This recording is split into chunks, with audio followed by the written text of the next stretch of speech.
मल्लासुरा, तुझ्या या अस्त्राने मला काही होणार नाहीये, कळलं?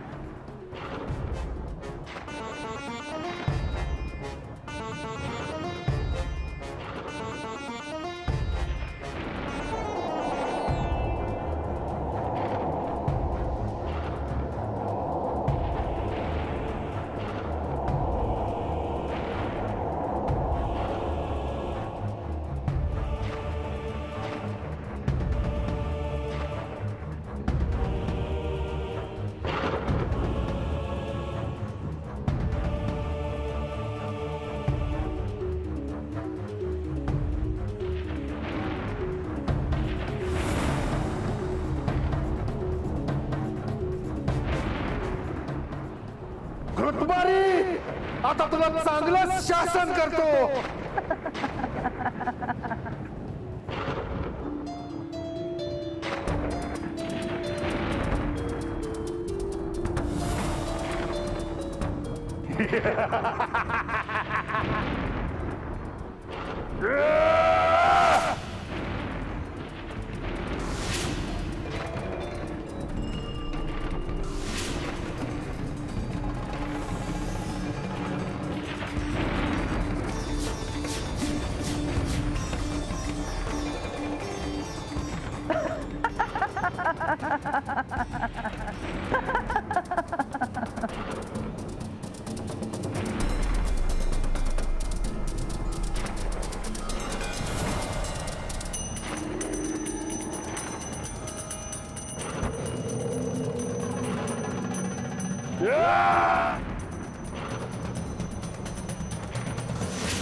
मल्ला, सावध हो आता तू.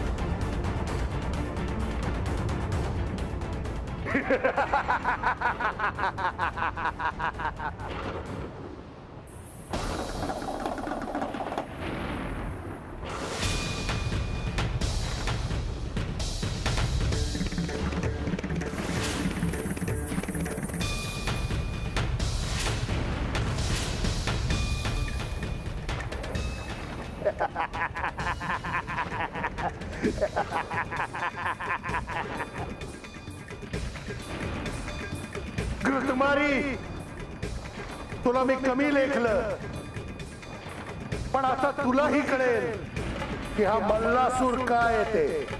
बघू.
अकस्मात एकवदन चतुर्बाहू त्रिनयन कंठी वासुकी भूषण यज्ञोपवित शेषाचे कर्णी कुंडले मकराकार जैसे उदेले शशिदिनकर कंठी विष परम दुर्धर जे का समुद्र मंथनीचे दशन शुभ्र वक्र भ्रुकुटी नेत्र आरक्त शोभे धुर्जटी मस्तकी मुकुट रत्न किरीटी बाहुभूषणे सर्पांची करी कटके विराजती अंगुलिया माझी मुद्रिका शोभती खड्ग त्रिशूळ डमरू हाती पानापत्र चवथे हे रत्नमुक्ता फळांच्या माळा शोभती मार्तंडाच्या गळा वरी भंडार उधळीती वेळोवेळा अमरस्तविती निज भावे पहा येळ कोटी नामे करून देव ऋषी आरोळी देती गरजून गुलाल भंडारे करून आच्छादिती भैरवासी नारायण नारायण युद्धभूमीवर श्री मार्तंड भैरवांसोबत सर्व देव पंचमहाभूत आणि शुभ शक्ती उपस्थित होत्या युद्धासाठी श्री खंडेरायांनी घृतमारीला पाठवून कशी चूक केली आहे असे मल्लासूर सांगू लागला त्याचा आवेश जणू त्यांनी युद्ध जिंकले आहे असाच होता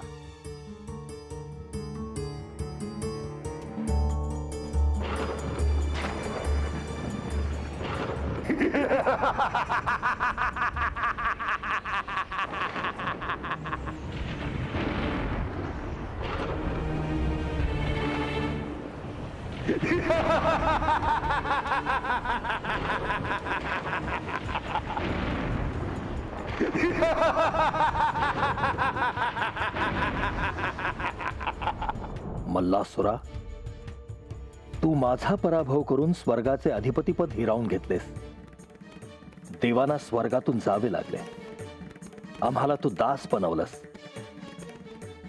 परंतु आता श्री मार्तंड भैरवांच्या कृपाशीर्वादामुळे त्रैलोक्यात पुन्हा देवांची सत्ता प्रस्थापित होणार यात शंका नाही सर्वदूर आता पुन्हा मंगलमय वातावरण होईल देवांना पुन्हा पूजले जाईल अशुभाचा काळ श्री मार्तंड भैरवांमुळे संपुष्टात येईल स्वर्गात पुन्हा देव त्यांचं कार्य करण्यासाठी सिद्ध होतील श्री मार्तंड भैरवांच्या कृपादृष्टीमुळे मला माझे इंद्रपद पुन्हा प्राप्त होईल आणि मल्लासुरा तुझा अंत होईल अरे कुठे गेले ते देव जे दैत्य सेनेचा विनाश करण्याचे स्वप्न उरी बाळगून होते आणि कुठे गेला तो महादेव ज्याच्या पाठीमागे सगळे देव लपून बसले अरे कुठे गेला तो महादेव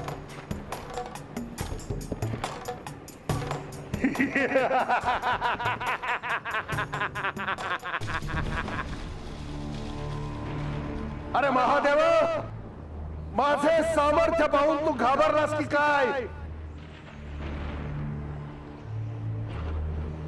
आणि म्हणून माझ्याशी युद्ध करायला एका स्त्रीला पाठवले अरे ही काय बुद्धी झाली अरे जर तुझ्यात बळ असेल तर ये आणि माझ्याशी युद्ध कर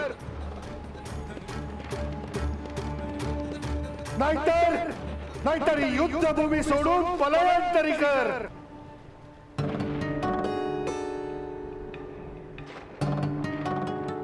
मल्लासुरा हे तू नाही तर तुला चढलेली युद्धाची धुंदी बोलते आहे या युद्धाची हाव सोडून दे त्यातच तुझे कल्याण आहे माझे बाण परम कठीण आहेत त्यांची व्यथा अत्यंत दारुण आहे तेव्हा वेळी सावध व्हावे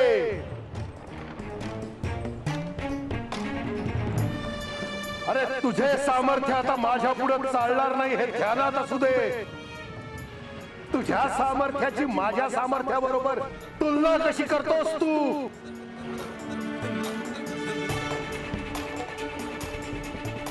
अरे एक भूपती आणि एक रंक यांची तुलना कशी होणार? अरे तू बैलावर बसून माझ्याशी युद्ध करायला आलायस?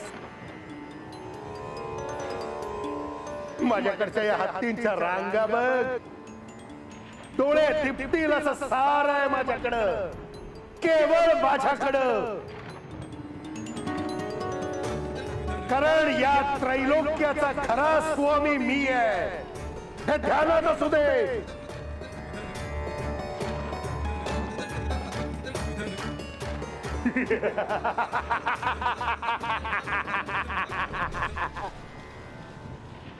अरे मूर्ख दैत्या, तू हे जे काही बोलतोयस त्याचं कारण केवळ तुझा अहंकार आहे. मी तुला याआधी सांगितलं होतं, तू तुझा अहंकार सोडून दे. परंतु नाही, तुला तितकी बुद्धीच नाही. आता या क्षणी तुझा विनाश अटळ आहे. अरे तू साधं वस्त्र परिधान करणार आहेस, स्मशानात राहणार आहेस. तुला काय माहित सत्ता काय असते ते? आणि तरीही तुझं माझ्याशी युद्ध पुकारण्याचं धाडस तरी कसं झालं? मल्लासुरा, तुझा अंत आता निश्चितच समोर आला आहे, परंतु तुला ते दिसत नाही. आता तुझा मृत्यू अटळ आहे. श्री महादेवांना शरण जाण्याखेरीज तुझ्याकडे दुसरा मार्गच नाही. परंतु आता तेही शक्य होईल असं मला वाटत नाही. अरे माझ्या आभूषणांकडे बघ, सोन्याचे अलंकार घातलेत मी, आणि तू, तुझ्याकडे काय आहे? गळ्यात साप घेऊन मिरवतोस तू, आणि माझ्याशी तुलना कसली करतोस? अरे मी तर आहेच, पण माझे 5ही पुत्र शूर आहेत. आणि तुला 2 पुत्र आहेत. एकाला हत्तीचे मुख आहे आणि मूषक ज्याचं वाहन आहे, आणि दुसऱ्या पुत्रास 12 डोळे आहेत तुझ्या, मयूर ज्याचं वाहन आहे.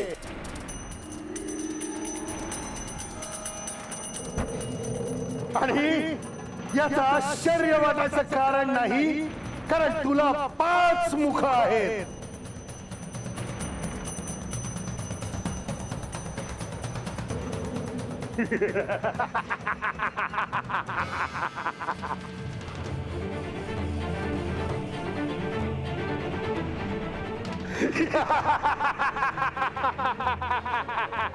मल्लासुरा, मला आज्ञा नाही म्हणून, नाहीतर या क्षणी मी तुझा अंत केला असता. मल्लासुरा, तू हे काय बोलतो आहेस हे या क्षणी तुला कळणार नाही. तू शिवनिंदा करण्याचे धाडस केलेच कसे? अरे क्षणार्धात भस्म होऊन जाशील.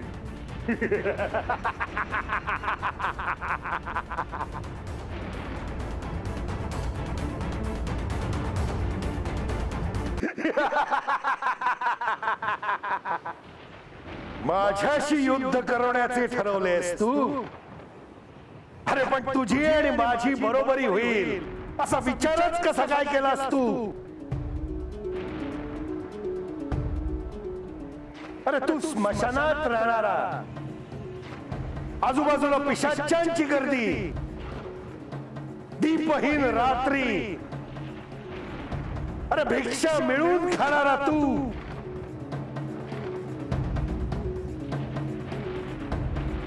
तुझी आणि माझी बरोबरी ना युद्धात होऊ शकते ना संपत्तीत. मल्लासुरा, तुझ्या पापाचा घडा भरला आहे हेच सत्य आहे, पण तरीही अजूनही तू या भूतलावर जीवित आहेस. याचं कारण अजूनही काहीतरी पुण्य तुझ्या पाशी शिल्लक आहे. अन्यथा मी तुझा केव्हाच अंत केला असता. पण तुझा अंत हा साऱ्या सृष्टीसाठी एक उदाहरण असेल. अहंकाराने उन्मत्त झालेल्यांचा अंत कसा होतो हे आता साऱ्या सृष्टीला कळेल.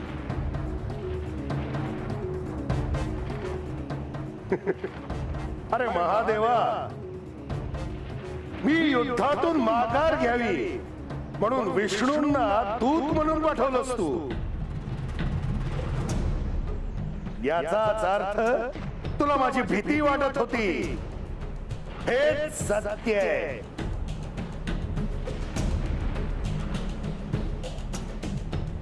तुला अजून एक संधी देतो. कैलासात परत निघून जा तू.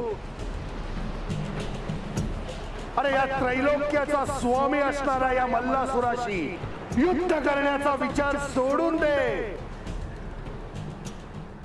आता मात्र तुझा अंत समीप आला आहे मल्लासुरा.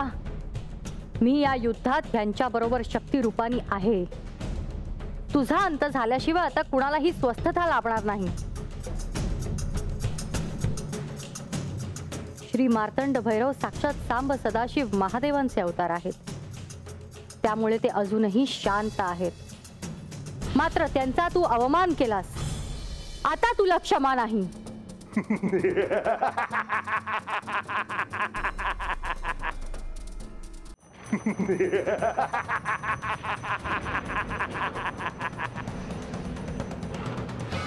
अरे अजून तू इथेच आहेस? याचा अर्थ तुला माझी भीती वाटत नाही तर? मल्लासुरा, हे तू नाही तर तुझे पाप कर्म बोलत आहे. मल्लासुरा,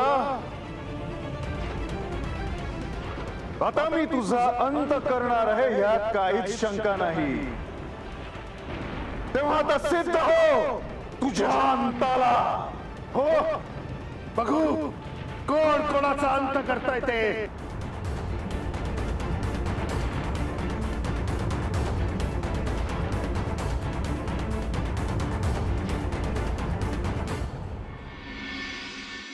नारायण नारायण. श्री वीरभद्राने या युद्धात आधीच अनेक दैत्यांची मस्तके छाटून टाकली होती. मल्लासुराचे अनेक चक्रव्यूह भेदले होते. अनेक दिव्य अस्त्र गिळून टाकली होती. परंतु आता मल्लासुराचा अहंकार चिरडून टाकण्याची वेळ आली होती. आणि म्हणूनच प्रत्यक्ष श्री मार्तंड भैरव स्वतः पुढे झाले आणि एका अद्भुत युद्धाला प्रारंभ झाला.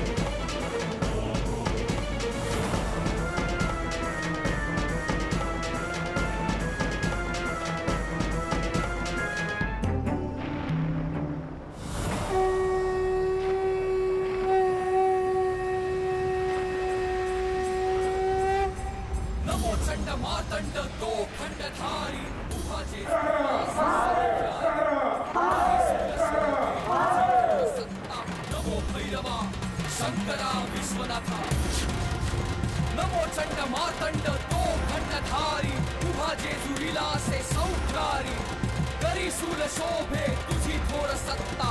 नमो भैरवा शंकरा विश्वनाथा.